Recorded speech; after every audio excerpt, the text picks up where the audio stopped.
அண்ணாமலை வேணாம் தான் சொன்னாங்க. ஆனால் கடைசியில் இப்போ விலக போகும்போது நீங்கள் விலகுறியா, அது வேறு பேச்சுவார்த்தை மாதிரி பேசிக்கிட்டு அங்கே ஏதோ குழப்படி பண்ணிக்கிட்டு இருக்காங்க. அது அப்படித்தான் இருக்கும். தேசிய கட்சினாவே அது விஜய் வர்றதுக்கு முன்னாடியே அவர் தனி கட்சியை பாரேசனா விட்டு விலகிருக்கணும். நான் ஆரம்பத்திலே சொன்னேன், 2-3 வருஷத்துக்கு முன்னாடியே நான் சொல்லிக்கிட்டே இருந்தேன், அண்ணாமலை விலகிருங்க, வேணாம் அந்த கட்சி லாய்க்கப்படா நான் சொல்லிக்கிட்டே இருந்தேன். கடைசியில் விஜய் வந்து உங்கள் ஓட்டை வாங்கிட்டு அவர் ஆட்சியை பிடிச்சிட்டார். கடைசியில் உங்கள் ஓட்டும் போச்சு, உங்கள் செல்வாக்கும் பாதி குறைஞ்சி போச்சு. இப்போ நீங்கள் தனி கட்சி ஆரம்பிக்கணும்னு சொல்கிறீங்க. இது முன்னாடியே செஞ்சுருக்க வேண்டிய வேலை. இப்போ ஒன்றும் இல்லை.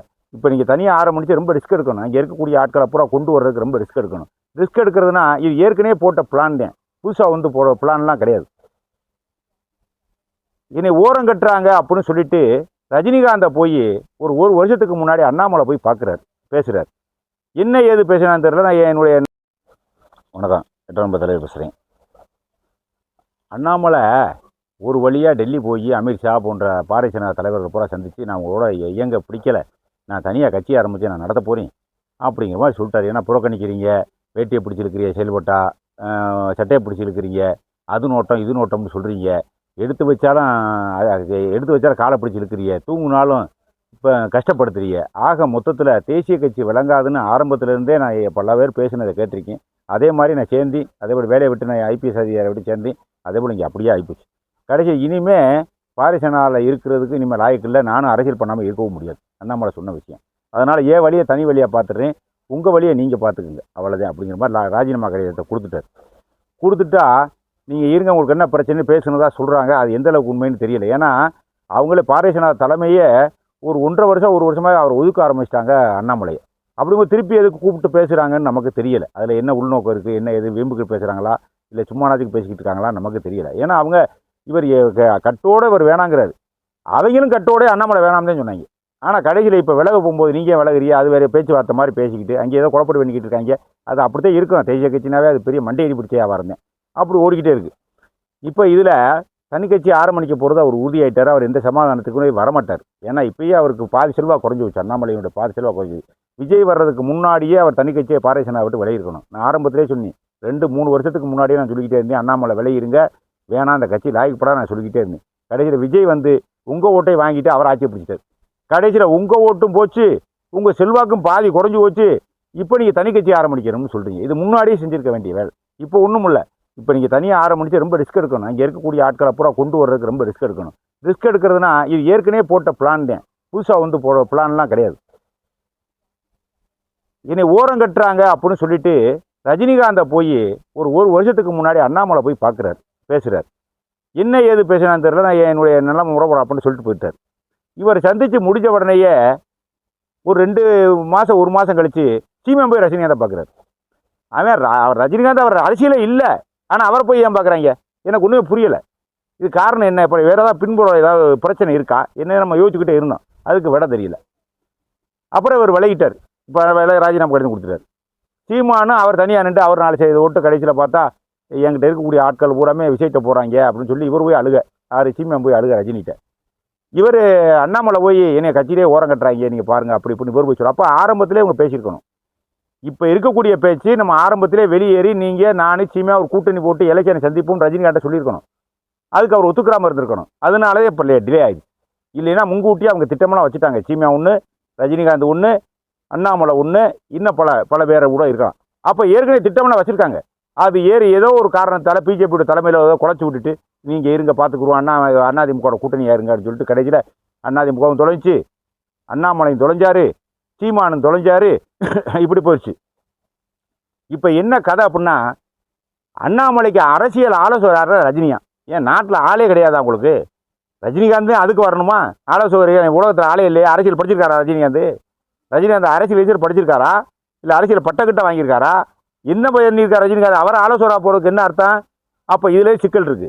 ஏற்கனவே அவங்க பேசி வச்சுக்கிட்டாங்க. விஜய் வந்த உடனே நான் ஏற்கனவே சொல்லியிருக்கேன், விஜய் முதலமைச்சரான உடனே ரஜினிகாந்துக்கு கோவமுன்னா கோவம், பயங்கரமான கோவம், ஆத்திரம்.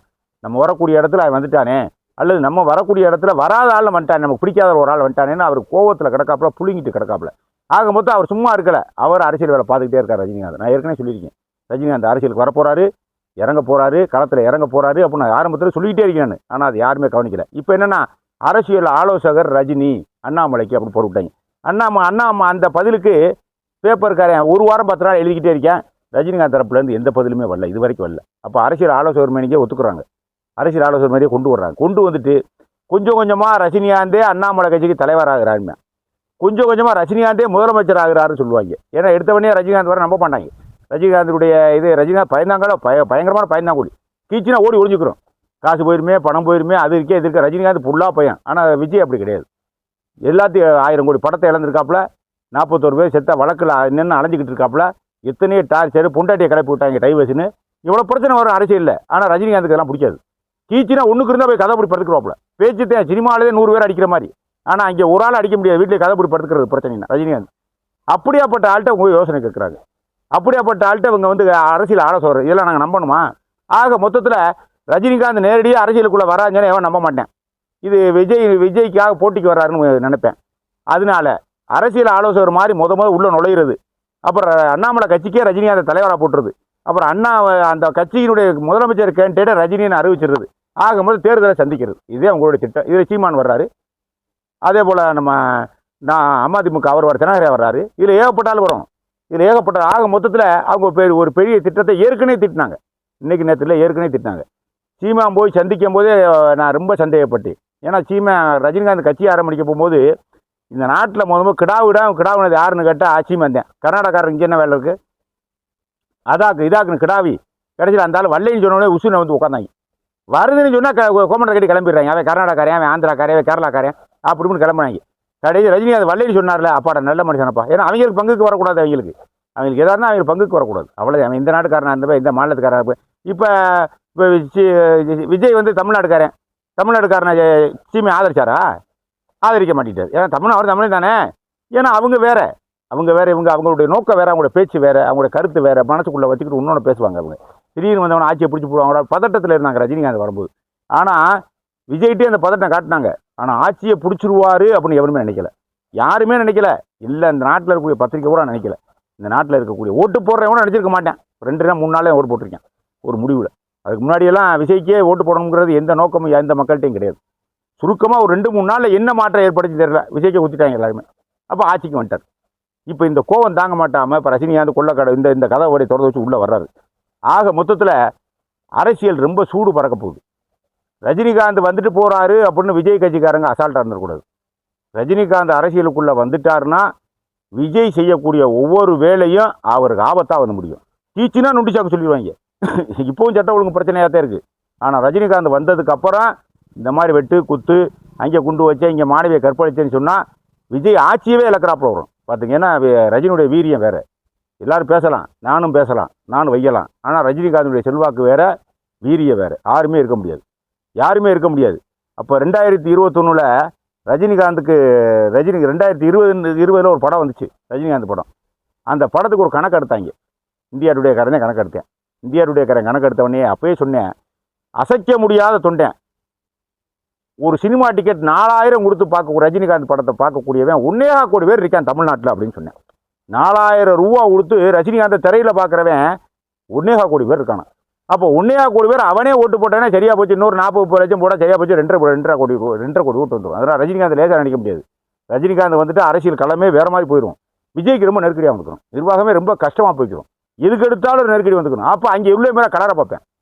கூட்டணி வச்சிருக்கேன் கூட கலரை பார்ப்பேன். இப்போ இந்த வைக்கு ஓரளவு அவரை கலருவார். திருமாவளவன் அதே போல் கலருவார். அதே போல் காங்கிரஸ்காரன் கலருவேன். அங்கே உள்ள விஜய்கிட்ட இருக்கக்கூடிய எம்எல்ஏவே கலருவேன். நல்லா பார்த்துங்க, ஆட்சியை நடத்த முடியாது. நீங்கள் ரொம்ப சிக்கலாக வந்துக்கிறோம். ஒரு நாளைக்கு ஒரு கூட்டம் போட்டு கேட்குற விஜய் வந்ததுக்கே அவரை விஜயை பார்க்கணும்னு 41 பேர் செத்தேன். ரஜினிகாந்தெல்லாம் வந்து 1000 பேர் செத்து போவேன். நினச்சிக்கிட்டீங்களா? 1000 பேர் செத்து போவேன். அந்த ஆளுக்கு பலம், பயங்கரமான பலம். யாருக்கும் தெரியாது. உண்மையிலேயே அரசியலில் வந்து பயப்படாமல் இருக்கணும் ரஜினிகாந்த். நான் சொல்லிக்கிட்டு இருக்க விஷயம் ரஜினிகாந்துக்கு அதுதான். பயப்படாமல் இருக்கணும். இந்த ஆன்மீகத்தில் ஒரு இந்த பட்ட ஒரு இந்த உத்துராட்ச கூட இந்த ஏமாத்தலாம் இருக்கக்கூடாது. அரசியல் இருந்தால் உண்மையிலே இறங்கிடணும். அது ஆன்மீகம் கழுத இதெல்லாம் இங்கே இழுத்துட்டு வரக்கூடாது. பயப்படக்கூடாது, இறங்கிடணும். வாழ்றன்னு தாண்டினா அவருக்கு என்ன 76 வயசு ஆச்சு. புதுசாக கல்யாணம் பண்ணி பிள்ளைல பரப்புறாரு ரஜினிகாந்த். யாரையும் 76 வயசு ஆச்சு. எத்தனை காலத்துக்கு? இன்னும் 5 வருஷமோ 4 வருஷம் 3 சாக போறீங்க. எதுக்கு பையன்? உழைச்சாதானியா 4000-3000 கூட போனால் போயிட்டு போதியா? ரஜினிகாந்துக்கு தான் தைரியம் சொல்கிறேன். நீ உழைச்சா தானே, உங்கள் பாட்டை மட்டும் சேர்த்து வச்சுருந்தா காசா? இல்லை நீ கஷ்டப்பட்டு உழைச்சியா? ஜெயிச்சா ஆட்சியில் இருந்துக்கிறவனே. தோத்தா நம்ம நான் சம்பாரிச்ச ஒரு போனால் போயிட்டு போகிறான்னு அந்த தைரியம் வரணும். விஜய் எப்படி இறங்கினாரு? ஆவது போது பார்த்தாத்தே ஆட்சி நடத்த முடியும். ஆவது போது பார்த்தாத்தே ஆட்சிக்கு வரவும் முடியும். இதை சும்மா ஓடி போகக்கூடாது. அது என்னன்னு பார்ப்போம். ஆனால் எப்படித்தான் இருந்தாலும் ரஜினிகாந்த் தான் எல்லாரும் கேட்குறாரு. சமீப காலமாக ரஜினிகாந்துடைய இயக்கத்தில் தான் அண்ணாமலை வர்றாரு. சீமை அங்கேயும் சேர போகிறாரு. அதே போல் தினகரன் அங்கே தான் வரப்போகிறார். என்னென்ன குழப்பம் நடக்குமோ தெரில. ஆனால் இப்படி வந்துச்சுன்னு சொன்னால் ரஜினிகாந்த் களத்தில் முன்னாடியே இப்போ வந்துட்டாருன்னு சொன்னால் ஆட்சி 2 வருஷம் நீடிக்கிற கஷ்டம் தான். இப்போ சொல்கிறீங்க கேட்டுங்க, உங்கள் ஆட்சி 2 வருஷம் நீடிக்கிற கஷ்டம் தான். குழப்படி பண்ணிவிடுவாங்க. படுகுழப்படி ஆகி போவான். உங்களால் உங்கள் பக்கமே திரும்ப மாட்டாங்க. மக்கள் கூட அந்த பக்கம் திரும்பிடுவார் ரஜினிகாந்த் பக்கம். சரி பார்ப்போம்.